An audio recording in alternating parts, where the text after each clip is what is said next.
Ilimi gishirin rayuwa.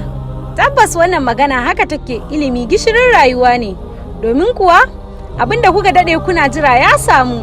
Matashin nan da ya kirkiri sabbin haruffan Hausa ya amsa kiranku, domin kuwa yanzu haka ya amince da fara koyar da rubutu da karatu da waɗannan baƙaƙen. Maza ku garzaya ku yi rajista domin ku zama na farko wanda za su ci moriyar wannan tsarin. An tsara karatun bisa ga tsarin ajujuwa kamar haka. 'Yan ajin farko za su biya naira 1,000, sai ajin ƙwararru da za su biya 2,500, sai aji na musamman za su biya naira 5,500, sai kuma ajin kai da malami kai tsaye wanda za a biya naira 10,000. Za ku iya rajista ta hanyar tura kuɗaɗenku ta asusun banki na GT kamar haka, mai lamba 05133947743. Da zarar ka tura kuɗinka sai ka tura shaidar biyan kuɗin wato rasiti, tare da ɗaukar hoton fuskarka da yin amfani da lamba ka ta WhatsApp ka tura wannan lamba ta WhatsApp kamar haka: